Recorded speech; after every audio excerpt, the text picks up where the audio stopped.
स्वागत है सभी का यहाँ पर। और आज के इस क्लास में जो हमारा मुद्दा है वो है, कहता है कि आप नया कॉलम ऐड करना बताइए, पुराने किसी कॉलम को मॉडिफाई करना बताइए। तो ये दोनों चीज़ें हम लोग इस सेम क्लास के अंदर करने वाले हैं, बड़ी ही आसान भाषा के अंदर कहीं तो हमारे पास में एक ऑलरेडी बना हुआ डेटा फ्रेम है।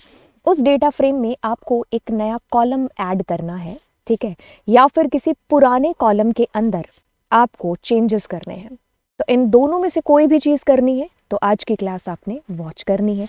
तो चलिए, how to add a new column या फिर मॉडिफाई कैसे कर सकें, तो हम इन दोनों तीनों बातों को यहाँ पर जानते हैं। इसके लिए हम क्या करते हैं, सबसे पहले हमने अपने डेटा फ्रेम को देखते हैं कि हमारा डेटा फ्रेम क्या है उसके अंदर।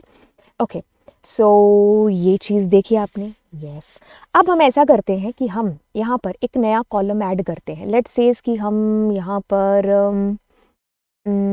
ऐड करना चाहते हैं जेंडर नाम से एक नया एट्रीब्यूट या फिर नया कॉलम, ठीक है। तो हमारा ये तरीका नंबर 1 क्या है, ये तरीका नंबर 1 है।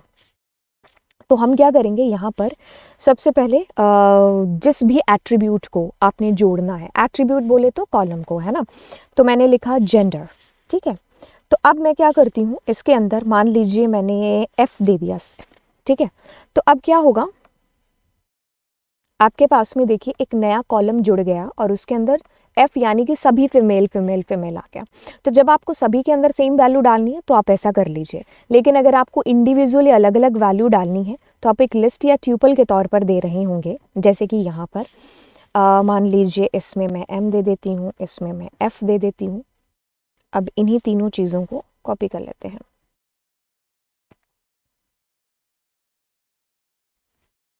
ओके, तो टोटल 7 जने हैं, 3 3 6 और 1 7। तो आपके पास में कुछ इस कदर इस प्रकार से आ गया।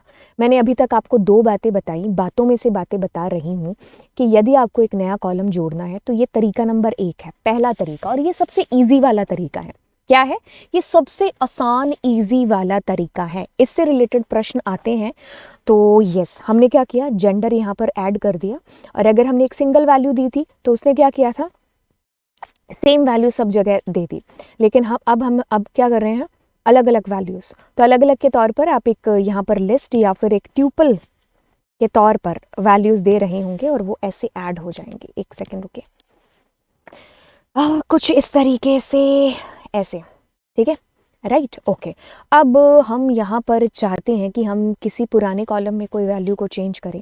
जैसे कि अगर मान लीजिए यहाँ तो आपने एक नया कॉलम, नया नाम दे दिया, लेकिन आपने कोई ऐसा नाम दिया जो ऑलरेडी एग्जिस्ट करता है। तो वो क्या करेगा, नया कॉलम ऐड करने की बजाय उस एग्जिस्ट होते हुए एट्रीब्यूट या कॉलम के अंदर चेंज कर देगा। तो यहाँ पर देखिए, अब आपके नेम की जगह पर NMF जो भी है जो आ रहा है, ठीक है। सो कहने का मतलब है कि आप पुराने कॉलम में मॉडिफाई कर सकते हैं एंड एक नया कॉलम इस प्रकार से जोड़ भी सकते हैं, नया, ठीक है। ओके, अब देखिए क्या है कि आप अगर ऐसा कुछ करना चाहें तो मैंने लिखा S.name। अब ऐसा तरीका है जिसके थ्रू आप पुराने कॉलम में मॉडिफाई तो कर सकते हैं, लेकिन लेट्स सपोज कि मैंने इस तरीके से कोई नया नाम दे दिया, जैसे मैंने यहाँ पर दे दिया जेंडर। तो ये तरीके से हम कोई नया कॉलम जोड़ नहीं सकते हैं, बस पुराने पुराने में मॉडिफिकेशन हो सकता है, ठीक है। तो आपको पता चला कि मॉडिफिकेशन के 2 तरीके एंड नया कॉलम जोड़ने का एक तरीका हो गया, ठीक है।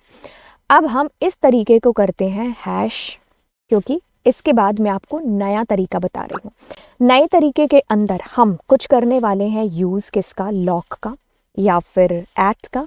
तो आपको पता है कि जैसे ही मैंने कॉलन लगाया तो इट मीन्स कि मैं सारी रो की बात कर रही हूँ। अब यहाँ पर आप एक नए कॉलम का नाम दे रहे होंगे, जैसे मैंने लिखा जेंडर इज इक्वल्स टू, मैंने लिखा मान लीजिए 90। तो अब क्या करेगा, ये नया कॉलम इसने देखिए इधर ऐड कर दिया, ठीक है। तो उसमें सेम इंडिविजुअल वैल्यू दे दी। लेकिन अगर आपको यहाँ पर एक नई वैल्यू देनी होती, मतलब अलग अलग इंडिविजुअल वैल्यू देनी होती, तो आप क्या कर रहे होते, आप बस ऊपर वाले को कॉपी कर दिया।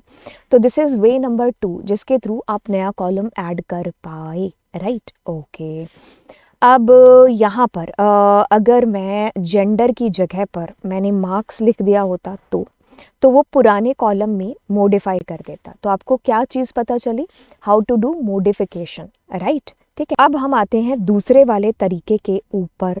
अब दूसरे वाला तरीका, जैसे कि मैंने यहाँ पर नए कॉलम का नाम लिख दिया, मैंने लिखा जेंडर। अब मैं इसको लॉक को एट बना देती हूँ, राइट। तो ये क्या करेगा, लास्ट में एक एट्रीब्यूट को यहाँ पर जोड़ देगा, ठीक है। तो इससे भी ये हमारा नेक्स्ट तरीका हो गया। अब अगला तरीका करते हैं, s is equals to S dot assign, ठीक है। तो यहाँ पर जैसे मैंने न्यू कॉल दे दिया, ठीक है, न्यू कॉलम की वैल्यू दे दी। अब आपको पता है कि अगर मैंने एक सिंगल वैल्यू दे दी तो वो लास्ट में एक सिंगल वैल्यू सब जगह है जो आ जाएगी, राइट। अगर मान लीजिए मैंने यहाँ पर वैल्यूज़ कुछ इस प्रकार से दे दी, 3 3 6 और 1 7, ठीक है। तो वो इंडिविजुअली आपकी वैल्यूज़ हैं जो सब जगह आ जाएंगी, राइट, ठीक है। अब आप यहाँ पर अगर पुराने किसी कॉलम का नाम लिख दोगे, जैसे मैंने लिखा मार्क्स, तो वो क्या करेगा, वैल्यूज़ को मॉडिफाई कर देगा, ठीक है। तो मॉडिफाई के तरीके भी साथ साथ पता चल रहे हैं, ओके। तब हम हैश करेंगे और यहाँ पर अगला तरीका करेंगे एस डॉट इंसर्ट नाम का फंक्शन। अब इसमें है 3 पोजीशन, 3 वैल्यूज़ आएंगे। पहली चीज़, आप कहाँ पर नए कॉलम को इंसर्ट करना चाहते हो, आपने कहा 2 नंबर पोजीशन पर, ओके। नए कॉलम का नाम लेट सपोज न्यू कॉलम है और उसके अंदर की वैल्यू तो आपने कहा 100 है। तो अब यदि आप इसको करने की कोशिश कर रहे हैं तो ये क्या करेगा, लास्ट में नहीं 2 नंबर इंडेक्स पर इसने उस नए कॉलम की वैल्यू को जोड़ दिया, ठीक है। तो यानी कि आप यहाँ पर पोजीशन भी बता सकते हैं। तो जैसे मैंने कहा कि 0th नंबर लोकेशन पर, तो 0th नंबर पर देखिए नए कॉलम की वैल्यूज़ ऐड हो चुके हैं। अब आप कहोगे कि नहीं हमें तो सेम वैल्यू नहीं, हमें इंडिविजुअल अलग अलग वैल्यूज़ चाहिए, तो कॉपी करके यहीं पर हमने पेस्ट कर दिया। तो अब नए कॉलम की वैल्यू 0th नंबर इंडेक्स पर ये नई वैल्यूज़ के साथ में आ गया। बट इसमें एक दिक्कत है कि आप अगर किसी पुराने कॉलम का नेम लिखते हो, जैसे कि मैंने कोई पुराना कॉलम दे दिया, तो इसको दिक्कत हो जाएगी। तो ये आपको कहेगा कि can not insert name already exist, मतलब डुप्लीकेट जो है वो नहीं कर सकता, मतलब कि पुराना जो अगर आपका कोई एग्जिस्ट करता हुआ एट्रीब्यूट पड़ा है तो ये इंसर्ट नहीं करेगा, ये हमेशा नए ही एट्रीब्यूट्स को इंसर्ट करेगा, मतलब नए कॉलम को, है ना। तो अभी मैंने आपको कितने तरीके बताए, ये सारे तरीके आपको बताए, तो मैं इनको कॉपी करती हूँ।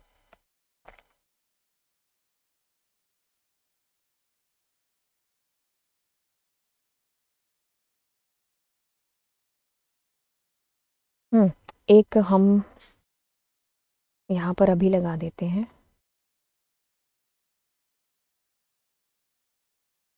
ठीक है। तो ये वाला हमने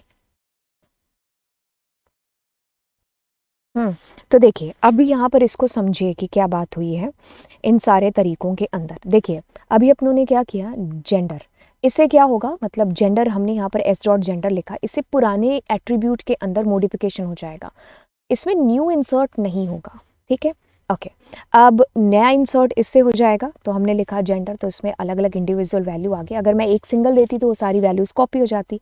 इसके थ्रू भी हम नए कॉलम को इंसर्ट कर रहे हैं, क्योंकि ये सारी रो और एक नया नाम दिया आपने, इसके थ्रू भी नया कॉलम, इसके थ्रू भी हम नए कॉलम को असाइन के अंदर, यहाँ पर जो सबसे बड़ी गलती करोगे, डबल कोट्स या सिंगल कोट्स नहीं आएंगे यहाँ पर, ठीक है। ये आप सिर्फ इंडिविजुअली इसी तरीके से लिख रहे होंगे। देन आपने यहाँ पर लिखनी है पोजीशन, कहाँ पर आपको इंसर्ट करना है, न्यू कॉलम का नाम और उसके अंदर वैल्यू। अगर आपने सेम एक 30 दे दिया तो सारी जगह 30 30 30 आ जाएगा, ठीक है। अगर आपने इंडिविजुअल दिया तो इंडिविजुअल वैल्यूज़ आ जाएंगी।